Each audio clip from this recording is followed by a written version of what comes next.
Hello കൂട്ടുകാരെ, മറ്റൊരു സ്റ്റോറിയിലേക്ക് എല്ലാവർക്കും സ്വാഗതം. അങ്ങനെ അനാമിക പാർക്കിലൂടെ മറ്റു പയ്യന്റെ കൂടെ കറങ്ങി നടക്കുന്നതും ഹോട്ടലിലും ലോഡ്ജിലും ഒക്കെ പല പയ്യന്മാരുമായിട്ട് ചുറ്റിക്കറങ്ങുന്നതൊക്കെ ആദർശും അനിയും ഒക്കെ അറിയുന്നുണ്ട്. പക്ഷേ അവർക്കെങ്കിലും ഒരു വാക്ക് പോലും എതിർത്ത് പറയാനാകാത്ത വിധം അവരിങ്ങനെ ബ്ലോക്കായി കിടക്കുകയാണ്. മുത്തശ്ശന്റെ അസുഖം മാറിയിട്ടില്ല എന്നാണല്ലോ മുത്തശ്ശൻ പറഞ്ഞത്. അതുകൊണ്ട് തന്നെ ആ അസുഖം മാറിയിട്ടില്ല. തങ്ങളിനി എന്തെങ്കിലും പറഞ്ഞാൽ അത് മുത്തശ്ശനൊരു ഷോക്കാവുമെന്ന് പേടിച്ചിട്ട് രണ്ടുപേരും ഒന്നും പറയാതെ തന്നെ ഇരിക്കുകയാണ്. അനാമികയുടെ സ്വഭാവം ഇങ്ങനെയാണെന്ന് അറിഞ്ഞത് പിന്നെ ആദർശം അനിയോട് പറയുന്നുണ്ട്, ഇനി കൂടുതലായിട്ടൊന്നും അവളെ അങ്ങോട്ട് അക്സെപ്റ്റ് ചെയ്യേണ്ട നീ. കാലം അവളെ സ്നേഹിക്കണമെന്ന് പറഞ്ഞ ആദർശം തന്നെ അതിപ്പോൾ മാറ്റി പറയുകയാണ്. കാരണം അവളുടെ സ്വഭാവം അത്രയ്ക്ക് മോശമാണെന്നുള്ള കാര്യം നമ്മുടെ ആദർശിന് മനസ്സിലാവുകയാണ്. ആദർശ അനിയോട് പറയുന്നുണ്ട്, മോനെ, ഞാൻ ചെയ്തത് ഒരു വലിയൊരു തെറ്റായിപ്പോയി. നിനക്കെങ്കിലും ഇത് നേരത്തെ എന്നോടൊന്ന് പറയാമായിരുന്നു. അവസാന നിമിഷം വന്നിട്ട് എല്ലാം ഇട്ട് ഉടച്ചിട്ട് എന്താ കാര്യം? പലതവണ നിന്നോടും നയനയോടും ഞാൻ ചോദിച്ചതല്ലേ, എന്തൊക്കെയോ പ്രശ്നങ്ങൾ എനിക്ക് മണക്കുന്നുണ്ടെന്ന് ഞാൻ പറഞ്ഞതല്ലേ. പക്ഷേ എല്ലാവരും കൂടി എന്നോട് ഇത് ഒന്നും പറഞ്ഞിട്ടുമില്ല. എല്ലാവരും എന്നിൽ നിന്ന് ഇതൊക്കെ മറച്ചു വെക്കുകയായിരുന്നില്ലേ എന്നൊക്കെ ഇങ്ങനെ ചോദിച്ച് വഴക്ക് പറയുന്നുണ്ട് ആദർശ്. അപ്പോഴേക്കും ആനി പറയുന്നുണ്ട്, ആദർശേട്ടാ, ഇനിയാണെങ്കിലും ആ തെറ്റ് തിരുത്താവുന്നതേ ഉള്ളൂ. അനാമിയെ പോലൊരു പെണ്ണിനെ എനിക്ക് ഒരിക്കലും ആക്സെപ്റ്റ് ചെയ്യാൻ പറ്റില്ല എന്നിങ്ങനെ പറയുന്നുണ്ട് ആനി. അപ്പോഴേക്കും ആദർശ് പറയുന്നുണ്ട്, നീ പറഞ്ഞ പോലെ എത്രയും പെട്ടെന്ന് വെടിയെന്ന് ഒന്നും ചെയ്യാൻ പറ്റില്ല. അത് മുത്തശ്ശന്റെ സ്വഭാവം നിനക്കറിയാവുന്നതല്ലേ, നമ്മുടെ കുടുംബത്തിന്റെ പാരമ്പര്യവും നിനക്കറിയാവുന്ന കാര്യമല്ലേ. എല്ലാം അറിഞ്ഞു വെച്ചോണ്ടാണോ നീ ഇങ്ങനെയൊക്കെ സംസാരിക്കുന്നത് എന്നിങ്ങനെ ചോദിക്കുന്നുണ്ട് ആദർശ്. അനി പറയുന്നുണ്ട്, അല്ല ഞാൻ പിന്നെ എന്താ ചെയ്യേണ്ടത്, എനിക്ക് അവളെ ഉൾക്കൊള്ളാൻ കഴിയില്ല. ഇതിൻ്റെ കൂടെ മറ്റു പയ്യന്മാരുമായിട്ടൊക്കെ കറങ്ങി നടന്നിരിക്കുന്ന അവളെ എങ്ങനെയാണ് ഞാൻ എൻ്റെ ജീവിതത്തിലേക്ക് കൊണ്ടുവരിക? അങ്ങനെ ഒരു പെൺകുട്ടിയുമായിട്ട് ഇനി മുന്നോട്ട് ജീവിക്കാൻ എനിക്ക് പറ്റില്ല. ഈ ബന്ധം എത്രയും പെട്ടെന്ന് തന്നെ ഒഴിവാകണം എന്നൊക്കെ ഇങ്ങനെ അനി പറയുമ്പോഴേക്കും, ഇന്നേ വരെ ഞാൻ പോയിട്ടില്ല അങ്ങനെ ഒരു പബ്ബിലൊന്നും. എന്നിട്ടല്ലേ അവള്, ഓർക്കുമ്പോൾ തന്നെ എനിക്ക് അറപ്പാവുകയാണ്. കഴിഞ്ഞാട്ടി നടക്കുന്ന ആളെ എനിക്കിനി ജീവിതത്തിൽ മുന്നോട്ടുണ്ടാകാൻ പറ്റില്ല എന്നൊക്കെ ഇങ്ങനെ അനി പറയുന്നുണ്ട്. അപ്പോഴേക്കും ആദർശ് പറയുകയാണ്, ശരിയാ, നീ പറഞ്ഞതെല്ലാം ഞാനിപ്പോൾ അംഗീകരിക്കുന്നുണ്ട്. അനാമികയുടെ സ്വഭാവം നല്ലതായിരിക്കുമെന്ന് ഇത്രയും നാളും ഞാൻ കരുതിയത്. പക്ഷെ ഞാൻ കരുതിയിരുന്നത് നന്ദുവിനോടുള്ള ഇഷ്ടക്കൂടുതൽ കൊണ്ട് മനഃപൂർവ്വം അനാമികയുടെ മേലെ നീ ഓരോ പഴി ചാരുകയാണ്, ഓരോ കാരണങ്ങൾ കണ്ടെത്തി അവളെ ഒഴിവാക്കാൻ ശ്രമിക്കുകയാണ് എന്നൊക്കെയാണ് ഞാൻ വിചാരിച്ചിരുന്നത്. പക്ഷേ എന്തായാലും കാര്യങ്ങൾ എനിക്ക് മനസ്സിലായി. നീ വിഷമിക്കേണ്ട, ഇതിന് പരിഹാരം നമ്മൾ എത്രയും പെട്ടെന്ന് തന്നെ കണ്ടെത്തും. മുത്തശ്ശൻ്റെ അസുഖമാണ് നമ്മുടെ മുമ്പിൽ ഒരു വെല്ലുവിളിയായിട്ട് നിൽക്കുന്നത്. അതുകൊണ്ട് നീ പേടിക്കണ്ട, ഇനി അനാമിക നിന്റെ ജീവിതത്തിൽ ഉണ്ടായിരിക്കില്ല. അത് ഞാൻ തരുന്ന വാക്കാണ്. പക്ഷേ ഇത് പെട്ടെന്ന് ആരും അറിയണ്ട, കുറച്ചു കാലം എങ്ങനെ മുമ്പിലോട്ട് പോട്ടെ. നന്ദു എത്ര കാലം വേണമെങ്കിലും നിനക്ക് വേണ്ടി കാത്തിരിക്കുമല്ലോ, അതെനിക്കറിയാം. നിനക്ക് നന്ദുവിനെ അത്രത്തോളം തന്നെ ഇഷ്ടമല്ലേ. അതുകൊണ്ട് രണ്ടുപേരും ഒട്ടും വിഷമിക്കേണ്ട കാര്യമില്ല, എല്ലാം എത്രയും പെട്ടെന്ന് തന്നെ നമുക്ക് ശരിയാക്കാം എന്നൊക്കെ ഇങ്ങനെ ആദർശ് പറയുന്നുണ്ട്. അങ്ങനെ നമ്മുടെ മുത്തശ്ശി ഇങ്ങനെ രാവിലെ കുളിച്ച് റെഡിയായി ഇങ്ങനെ ഹാളിലേക്ക് വരികയാണ്. അപ്പോഴേക്കും ജാനകിയെ കാണുന്നുണ്ട്. എന്നിട്ട് ജാനകിയോട് ചോദിക്കുകയാണ്, നമുക്ക് അമ്പലം വരെ ഒന്ന് പോയാലോ എന്ന്. അപ്പോഴേക്കും ജാനകി ചോദിക്കുന്നുണ്ട്, എന്താ അമ്മ ഇപ്പം അമ്പലത്തിൽ? അല്ല, മുത്തശ്ശന് വേണ്ടിയിട്ട് കുറച്ച് വഴിപാടുകളൊക്കെ ഉണ്ടായിരുന്നല്ലോ, അതിൽ കുറച്ചൊക്കെ ബാക്കിയുണ്ട്, അതൊക്കെ ചെയ്ത് വീട്ടണം. ഒന്നും പിന്നത്തേക്ക് വെക്കേണ്ട, എന്തായാലും നമുക്കൊന്ന് അമ്പലത്തിൽ പോയിട്ട് വരാം എന്നൊക്കെ പറഞ്ഞിട്ട് ജാനകിയും കൂട്ടിയിട്ട് മുത്തശ്ശി അമ്പലത്തിലേക്ക് പോകുന്നുണ്ട്.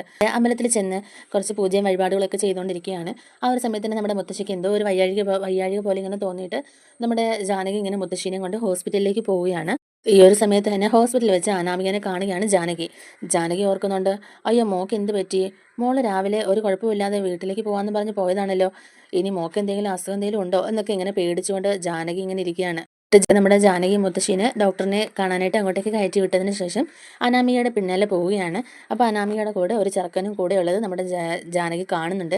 എന്നിട്ട് ജാനകി ഇങ്ങനെ മനസ്സിൽ ഓർക്കുന്നുണ്ട്, ഏതാ ഈ പയ്യൻ, ഇനി അവളുടെ വല്ല കസിൻ ബ്രദറോ വല്ലതും ആയിരിക്കും എന്നൊക്കെ ഇങ്ങനെ ഓർക്കുന്നുണ്ട്. അച്ഛനും അമ്മയൊന്നും കൂടെ വന്നിട്ടില്ലേ, പിന്നെ ഇനി ഇവനായിരിക്കും കൂടെ വന്നിട്ടുണ്ടാവുക. ഇനി ഇവക്കെന്നാൽ പിന്നെ അനിയെ കൂട്ടിക്കൊണ്ട് വരരുതായിരുന്നോ എന്നൊക്കെ ഇങ്ങനെ ജാനകി ചോദിക്കുന്നുണ്ട്. അങ്ങനെ ജാനകി ഇങ്ങനെ അനാമികനെ ഫോളോ ചെയ്ത് പോകുമ്പോഴേക്കും തന്നെ അനാമികയും ആ സുഹൃത്തും കൂടെ ആ ഒരു ഡോക്ടറിന്റെ മുറിയിലേക്ക് കയറുകയാണ്. ഇങ്ങനെ സംസാരിക്കുന്നുണ്ട്.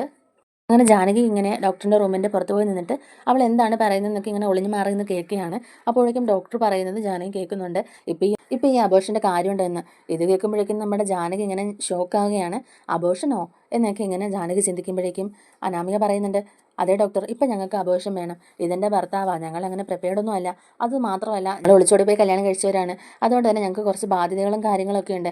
അതുകൊണ്ട് ഇപ്പം എന്തായാലും ഈ ഒരു കുഞ്ഞിനെ ഞങ്ങൾക്ക് വേണ്ട എന്നൊക്കെ ഇങ്ങനെ അനാമിക പറയുന്നുണ്ട്. ഡോക്ടർ പറയുന്നുണ്ട്, അതൊക്കെ നിങ്ങളുടെ ഇഷ്ടം, എന്തായാലും ഞാൻ അതിനുള്ള മരുന്ന് എഴുതാം എന്നൊക്കെ പറഞ്ഞിട്ട് ഡോക്ടർ മരുന്ന് എഴുതി കൊടുക്കുന്നുണ്ട്.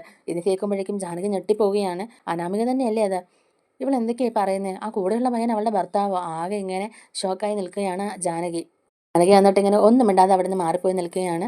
എന്നിട്ട് അനാമിക ഇങ്ങനെ പുറത്തേക്ക് വന്നിട്ട് കുറച്ച് ടാബ്ലറ്റൊക്കെ മേടിച്ചിട്ട് അവൻ്റെ കൂടെ ഇറങ്ങി പോകുന്നതും കാണിക്കുന്നുണ്ട്. അതിന് ഇങ്ങനെ ആകെ ഷോക്കായിട്ട് നമ്മുടെ ജാനകി മുത്തശ്ശിയുടെ അടുത്തേക്ക് വരുന്നുണ്ട്.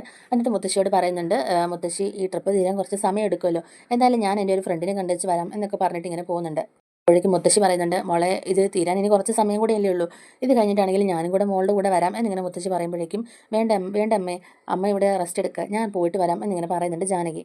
മോളെ ഇതിപ്പം കുറച്ച് സമയം കൂടെ കഴിയുമ്പോഴേക്കും തീരുമല്ലോ, ഒരു അരമണിക്കൂറും കൂടിയേ കാണുള്ളൂ, അപ്പോഴേക്കും ഇത് തീരും. അപ്പോഴാണെങ്കിൽ എനിക്ക് മോളുടെ കൂടെ വരാമല്ലോ, നമുക്ക് രണ്ടാൾക്കും ഒന്നിച്ച് ഫ്രണ്ടിനെ കാണാൻ പോകാം എന്നൊക്കെ ഇങ്ങനെ നമ്മുടെ മുത്തശ്ശി പറയുന്നുണ്ട്. അപ്പോഴേക്കും ജാനകി പറയുന്നുണ്ട്, അമ്മയുടെ റെസ്റ്റ് എടുക്കുക, ഞാൻ എന്തായാലും പോയിട്ട് പെട്ടെന്ന് തന്നെ വരാം, അരമണിക്കൂർ കൊണ്ട് തന്നെ ഞാൻ പോയിട്ട് പെട്ടെന്ന് വരാം എന്തൊക്കെ ഇങ്ങനെ പറഞ്ഞിട്ട് നമ്മുടെ ജാനകി അനാമികനെ ഫോളോ ചെയ്ത് പോവുകയാണ്. അങ്ങനെ ചെല്ലുമ്പോഴേക്കും കാണുന്നത് ഈ രണ്ടുപേരും കൂടെ ഒരു ഹോട്ടലിലേക്ക് കയറി പോകുന്ന ഭാഗമാണ്. നമ്മുടെ ജാനകിയും പിന്നാലെ തന്നെ കയറി പോകുന്നുണ്ട്. അങ്ങനെ അവരവിടെ ചെന്നിട്ട് ഒരു റൂമിലേക്ക് കയറി പോകുന്നത് ജാനകി കാണുന്നുണ്ട്. ഇത് കണ്ട പാടെ തന്നെ ജാനകിക്ക് വല്ലാത്ത വിഷമാവുന്നുണ്ട്. ജാനകി ഒന്നും മിണ്ടാതെ തന്നെ അവിടുന്ന് തിരികെ വരുന്നുണ്ട്. എന്നിട്ട് അവിടെ താഴെ ചെന്നിട്ട് ഫോൺ ചെയ്യുന്നുണ്ട് അനാമികനെ. മോൾ എവിടെയാ? അമ്മ ഞാൻ വീട്ടിലുണ്ട് എന്നിങ്ങനെ അനാമിക പറയുമ്പോഴേക്കും അച്ഛൻ്റെ ഒന്ന് ഫോൺ കൊടുക്കുമോ എന്നിങ്ങനെ ചോദിക്കുന്നുണ്ട് ജാനകി. അത് അച്ഛൻ പുറത്തു പോയി, എന്നാൽ അമ്മയ്ക്ക് ഫോൺ കൊടുക്കുക എന്നിങ്ങനെ പറയുമ്പോഴേക്കും അല്ല, അമ്മയും അച്ഛനും കൂടെ അമ്പലത്തിൽ പോയേക്കുക എന്നിങ്ങനെ അനാമിക പറയുന്നുണ്ട്. അപ്പോൾ മോളെന്താ പോകാഞ്ഞത് എന്നിങ്ങനെ ചോദിക്കുമ്പോഴേക്കും എനിക്ക് നല്ലൊരു മൂഡില്ലായിരുന്നു അമ്മ, അതുകൊണ്ടാണ് പോകാഞ്ഞത് എന്നിങ്ങനെ അനാമിക പറയുന്നുണ്ട്. എങ്കിലേ ഞാൻ മോളുടെ അടുത്തോട്ട് വരുവാ, എനിക്ക് മോളോട് അത്യാവശ്യമായിട്ടൊരു കാര്യം പറയാനുണ്ട് എന്നിങ്ങനെ പറയുമ്പോഴേക്കും എന്താ അമ്മ ഇങ്ങോട്ടേക്ക് വരുവാണോ, എന്തിനാ അമ്മ, എന്താ കാര്യം എന്നൊക്കെ ഇങ്ങനെ അനാമിക പറയുമ്പോഴേക്കും അത് നേരിട്ട് കണ്ട് പറയേണ്ട കാര്യമാണ് മോളെ, ഞാൻ എന്തായാലും അങ്ങോട്ടേക്ക് വരിക എന്നൊക്കെ പറഞ്ഞിട്ട് നമ്മുടെ ജാനകി ഫോൺ കട്ട് ചെയ്യുന്നുണ്ട്. ഈ സമയത്ത് അനാമിക ഇങ്ങനെ അവളുടെ ആ റൂമിൽ നിന്ന് പുറത്തോട്ട് ഇറങ്ങി വന്നതിന് ശേഷം വീട്ടിലോട്ട് പോകാനായിട്ട് ഇറങ്ങി വരികയാണ്. ഇതൊക്കെ നമ്മുടെ ജാനകി കാണുന്നുണ്ട്. അങ്ങനെ അവളുടെ വീട്ടിലേക്ക് എത്തിയപ്പോഴേക്കും തന്നെ പിന്നാലെ തന്നെ ജാനകിയും വരുന്നുണ്ട്. അല്ല, മോൾ എങ്ങോട്ടേക്കെങ്കിലും പോയിട്ട് വന്നാണോ എന്നിങ്ങനെ ജാനകി ചോദിക്കുമ്പോഴേക്കും അല്ല, മോളാകെ വേർത്ത് വിളിച്ചിരിക്കുകയാണല്ലോ, അത് ഞാൻ AC ഓഫാക്കി ഇട്ടിരിക്കുകയായിരുന്നു അമ്മേ, അതുകൊണ്ടായിരിക്കും എന്നൊക്കെ ഇങ്ങനെ അനാമിക പറയുന്നുണ്ട്. അങ്ങനെ അകത്തേക്ക് ജാനകി കയറി വരുമ്പോഴേക്കും അല്ല അമ്മ എന്താ എന്നെ കാണണമെന്ന് പറഞ്ഞ്, എന്താ അത്യാവശ്യ കാര്യം എന്നോട് പറയാനുണ്ടെന്ന് അമ്മ പറഞ്ഞായിരുന്നല്ലോ, എന്താ അമ്മേ കാര്യം എന്നൊക്കെ ഇങ്ങനെ അനാമിക ജാനകിയോട് ചോദിക്കുന്നുണ്ട്. ഒന്നുമില്ല മോളെ, എനിക്ക് മോളെ പെട്ടെന്ന് കാണണം തോന്നി, അതുകൊണ്ടാണ് ഞാൻ ഇങ്ങോട്ടേക്ക് വന്നത്. അതിന് ഇന്ന് രാവിലെയല്ലേ അമ്മേ ഞാൻ അവിടെ നിന്ന് ഇങ്ങോട്ടേക്ക് വന്നത് എന്നിങ്ങനെ അനാമികയും ചോദിക്കുന്നുണ്ട്. അവരിങ്ങനെ സംസാരിച്ചുകൊണ്ടിരിക്കുമ്പോഴേക്കും തന്നെ നമ്മുടെ അനാമിക ഞാൻ അമ്മയ്ക്ക് കുടിക്കാൻ എന്തെങ്കിലും എടുക്കാം എന്നിങ്ങനെ പറഞ്ഞ് പോകാനായിട്ട് പോകുമ്പോഴേക്കും തന്നെ അനാമികയുടെ കയ്യിൽ ആ ഗുളികകളും ഒക്കെ ഉണ്ടായിരുന്ന ആ ഒരു പേഴ്സ് ഇങ്ങനെ കയ്യിൽ നിന്ന് തട്ടി താഴെ വീഴുകയാണ്. അപ്പോഴേക്കും തന്നെ അവിടുന്ന് ഡോക്ടർ കൊടുത്തിട്ടുള്ള ആ ഒരു ടാബ്ലറ്റും ആ പ്രിസ്ക്രിപ്ഷനും ഒക്കെ താഴെ പോകുന്നുണ്ട്. അപ്പോഴേക്കും തന്നെ നമ്മുടെ ജാനകി ഇത് കണ്ടിട്ട് ചോദിക്കുന്നുണ്ട്, ഇതെന്താ മോളെ ഈ ഗുളികയൊക്കെ എന്നൊക്കെ ഇങ്ങനെ ചോദിക്കുന്നുണ്ട്. അപ്പോഴേക്കും നമ്മുടെ അനാമിക ഇങ്ങനെ ഒന്ന് പതറിയിട്ട് ഉടനെ തന്നെ പറയുന്നുണ്ട്, അമ്മ എനിക്ക് പീരിയഡ്സ് ആയിരിക്കുകയാണ്, അപ്പോൾ ഭയങ്കര വേദനയാണ്, അപ്പോൾ ഞാൻ അതിന് വേണ്ടിയിട്ടാണ് ഈ ടാബ്ലറ്റ് മേടിച്ചത് എന്നൊക്കെ ഇങ്ങനെ പറയുന്നുണ്ട്. ആണോ, ഞാൻ നോക്കട്ടെ, ഞാനൊന്ന് നോക്കട്ടെ ഈ മെഡിസിൻ ഏതാണെന്ന് എന്നൊക്കെ പറഞ്ഞിട്ട് ഇങ്ങനെ അനഘി കുനിഞ്ഞ് ആ ഒരു ടാബ്ലറ്റ് എടുക്കുന്നുണ്ട്. അപ്പോഴേക്കും അനാമിക പെട്ടെന്ന് ആ ടാബ്ലറ്റ് കയ്യിൽ നിന്ന് മേടിക്കുമ്പോഴേക്കും എന്താ മോളെ ആ ടാബ്ലറ്റ് ഞാനൊന്ന് നോക്കട്ടെ, ഏതാ ടാബ്ലറ്റ് എന്നൊന്ന് നോക്കട്ടെ എന്നൊക്കെ ഇങ്ങനെ ജാനകി പറയുമ്പോഴേക്കും അനാമിക പിന്നെയും കൊടുക്കുകയാണ്. അപ്പോഴേക്കും ജാനകി നോക്കിയിട്ട് പറയുന്നുണ്ട്, ഇത് കണ്ടിട്ട് പിന്നെ മറ്റേ പെയിൻ റിലീഫിനുള്ള ടാബ്ലറ്റ് ആയിട്ട് തോന്നുന്നില്ലല്ലോ, ഇതിൻ്റെ പേര് കണ്ടിട്ട് അങ്ങനെ തോന്നുന്നില്ലല്ലോ എന്നൊക്കെ ഇങ്ങനെ നമ്മുടെ ജാനകി പറയുന്നുണ്ട്. അപ്പോഴേക്കും നമ്മുടെ അനാമിക ഇങ്ങനെ അതിനെ ന്യായീകരിക്കുകയാണ്. അമ്മ എനിക്ക് പീരിയഡ്സ് ആകുന്ന സമയത്ത് ഇതുപോലെ വേദനകൾ ഉണ്ടാകാറുണ്ട്, അപ്പോഴേക്കും ഞാൻ മെഡിക്കൽ ഷോപ്പിൽ പോയിട്ട് ഇതുപോലെ പീരിയഡ്സിൻ്റെ വേദന മാറാനുള്ള ടാബ്ലറ്റ് ഞാൻ മേടിച്ചുകൊണ്ട് വന്നതാണ്. ഞാൻ ഇതിനു മുമ്പ് ഡോക്ടറെ കണ്ടപ്പോഴേക്കും ഡോക്ടർ എഴുതി തന്ന പ്രിസ്ക്രിപ്ഷനാണ്, ഇത് കാണിച്ചിട്ടാണ് ഞാൻ ഗുളിക മേടിക്കുന്നത് എന്നൊക്കെ ഇങ്ങനെ പറയുന്നുണ്ട്. അപ്പോൾ ഞാൻ അതിന് പോയിട്ട് വന്നപ്പോഴായിരിക്കും അമ്മ എൻ്റെ പുറകെ ഇങ്ങോട്ടേക്ക് വന്നത് എന്നൊക്കെ ഇങ്ങനെ പറയുന്നുണ്ട്. അങ്ങനെ അവൾ ഉരുണ്ട് കളിച്ച് ഓരോ കാര്യങ്ങളൊക്കെ ഇങ്ങനെ ഒപ്പിച്ച് വരുമ്പോഴേക്കും ജാനകിക്ക് എല്ലാ കാര്യങ്ങളും മനസ്സിലാവുന്നുണ്ടല്ലോ. ജാനകിക്ക് അപ്പോൾ തന്നെ എല്ലാ കാര്യങ്ങളും മനസ്സിലായിട്ടുണ്ട്. പക്ഷെ അവൾ എന്ത് ചെയ്യണമെന്ന് അറിയുന്നത് ജാനകി ഇങ്ങനെ ഓർത്തുകൊണ്ടിരിക്കുകയാണ്. എന്നിട്ട് അനാമിക മോൾ വീട്ടിലേക്ക് വരുന്നില്ലേ എന്നിങ്ങനെ ചോദിക്കുമ്പോഴേക്കും ഇല്ലമ്മേ, ഞാൻ 2-3 ദിവസം കഴിഞ്ഞിട്ടേ വരുന്നുള്ളൂ എന്നൊക്കെ ഇങ്ങനെ പറയുന്നുണ്ട് അനാമിക. അപ്പോഴേക്കും തന്നെ ജാനകിക്ക് കാര്യങ്ങളൊക്കെ മനസ്സിലായി. ആ ഒരു അബോർഷൻ ചെയ്യാൻ വേണ്ടിയിട്ടാണ് ഇവൾ ഇത്രയും ദിവസം ഗ്യാപ്പ് എടുക്കുന്നത് എന്നിങ്ങനത്തെ കാര്യം മനസ്സിലാക്കുന്നുണ്ട്. അപ്പോഴേക്കും അനാമികയുടെ ഒരു പതർച്ചയും ആ ഒരു മുഖത്തെ ടെൻഷനും ഒക്കെ കണ്ടപ്പോൾ തന്നെ നമുക്ക് ജാനകിക്ക് എല്ലാ കാര്യങ്ങളും മനസ്സിലായിട്ടുണ്ട്.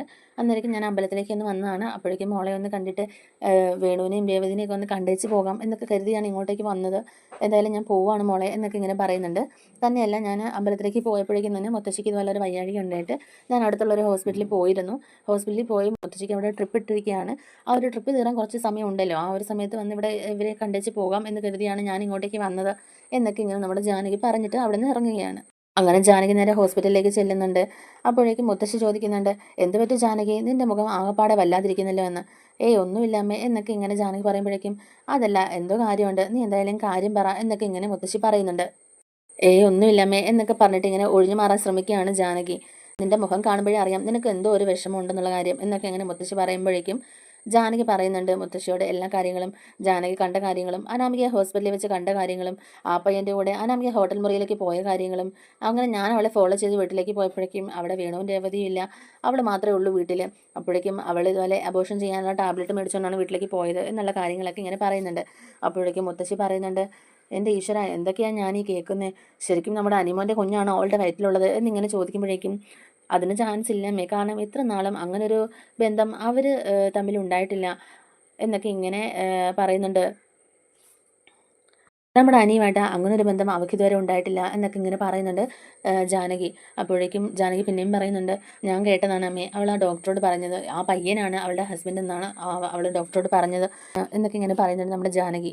മാത്രമല്ല ആ പയ്യൻ്റെ മുറിയിലേക്ക് ഹോട്ടൽ മുറിയിലേക്ക് കയറി പോകുന്നതൊക്കെ ഞാൻ എൻ്റെ 2 കണ്ണുകൊണ്ട് കണ്ടതാണമ്മേ എന്നൊക്കെ പറഞ്ഞിട്ട് ഇങ്ങനെ ഇരുന്ന് കരയുകയാണ് ജാനകി. അപ്പോഴേക്കും മുത്തശ്ശി പറയുന്നുണ്ട്, എന്തായാലും ഇക്കാര്യം ഇപ്പം വേറെ ആരും അറിയണ്ട, നമ്മൾ രണ്ടാളും മാത്രം അറിഞ്ഞാൽ മതി. എന്തായാലും എന്താ ചെയ്യേണ്ടതെന്ന് നമുക്ക് സാവധാനം തീരുമാനിക്കാം. അവളെ അങ്ങനെ വെറുതെ വിട്ടാൽ പറ്റില്ലല്ലോ. എന്നിട്ട് സത്യങ്ങളെല്ലാം നമുക്ക് എല്ലാവരോടും പറയാം എന്നൊക്കെ ഇങ്ങനെ പറയുന്നുണ്ട് മുത്തശ്ശി. അപ്പോഴേക്കും തന്നെ സത്യങ്ങളെല്ലാം എല്ലാവരോടും വിളിച്ച് പറയണമെങ്കിൽ നമുക്കൊരു തെളിവും വേണമല്ലോ. അല്ലാത്ത പക്ഷം അവളതിന് നിസ്സാരമായിട്ട് ഊരിപ്പോരും എന്നൊക്കെ ഇങ്ങനെ മുത്തശ്ശി പറയുമ്പോഴേക്കും, അങ്ങനെ ചെയ്താലും എൻ്റെ അനുമോൻ്റെ ജീവിതം പോയല്ലോ അമ്മേ എന്നൊക്കെ ഇങ്ങനെ പറയുന്നുണ്ട് നമ്മുടെ ജാനകി. നിനക്കെന്താ ജാനകി ഇങ്ങനെ നീ പറയുന്നത് എന്തിനാ? ഇപ്പം നിൻ്റെ മോൻ്റെ ജീവിതം സേഫാണെന്ന് തോന്നുന്നുണ്ടോ? ഇങ്ങനെ നടക്കുന്ന ഒരു പെണ്ണിൻ്റെ കൂടെയല്ലേ അവൻ ജീവിക്കുന്നത്. നമ്മുടെ അനിമോനെ കൊല്ലാതിരിക്കുന്നത് തന്നെ വലിയ ഭാഗ്യം. പലതവണ നയനയും നവ്യൊക്കെ പറഞ്ഞിട്ടുണ്ട് ഇവളുടെ സ്വഭാവം ശരിയല്ല എന്നുള്ള കാര്യം. ഇതിനു മുമ്പും ഇവളുടെ ഭാഗത്തുനിന്ന് പല പല തെറ്റുകളും സംഭവിച്ചിട്ടുണ്ട്. അപ്പോഴേക്കും ഇവൾ കൊച്ചുകുട്ടിയല്ലേ, അപ്പം അതിൻ്റെതായ പക്വത ഇല്ലാത്തതുകൊണ്ടായിരിക്കാം എന്നൊക്കെ പറഞ്ഞ് ഒഴിഞ്ഞു മാറിയല്ലേ നമ്മളൊക്കെ ചെയ്തിട്ടുള്ളത് എന്നൊക്കെ ഇങ്ങനെ മുത്തശ്ശി ചോദിക്കുന്നുണ്ട്. അപ്പോഴേക്കും നമ്മുടെ ജാനകിക്ക് ഭയങ്കരമായിട്ട് സങ്കടം വന്നിട്ടുണ്ട്. അവള് ഭയങ്കര അപ്പോഴേക്കും തന്നെ നമ്മുടെ ജാനകിക്ക് ഭയങ്കരമായിട്ട് സങ്കടം വന്നിട്ട് ജാനകി കരയുകയാണ്. മുത്തശ്ശി പറയുന്നുണ്ട്, എന്തായാലും എനിക്ക് അമ്പലത്തിലേക്ക് വരാൻ തോന്നി, അതുകൊണ്ട് എനിക്ക് അവിടെ വെച്ച് വയ്യാഴി ഉണ്ടായതുകൊണ്ടല്ലേ നമ്മളിപ്പോൾ ഈ ആശുപത്രിയിലേക്ക് വന്നത്. ആശുപത്രിയിൽ വന്നുകൊണ്ടല്ലേ നമ്മൾ അനാമികനെ കണ്ടത്, ഈ കാര്യങ്ങളൊക്കെ അറിഞ്ഞത്. അതൊക്കെ ഒരു ദൈവത്തിൻ്റെ നിമിത്തമാണ് എന്നൊക്കെ ഇങ്ങനെ പറയുന്നുണ്ട് മുത്തശ്ശി. അവളുടെ കയ്യിലിരിപ്പ് എന്താണെന്നും അവളുടെ സ്വഭാവം എത്രത്തോളം കൊള്ളാത്തതാണെന്നും ഒക്കെ നമ്മളെ അറിയിക്കാൻ വേണ്ടിയിട്ടായിരിക്കും ദൈവം ഇങ്ങനൊരു കളി കളിച്ചത്.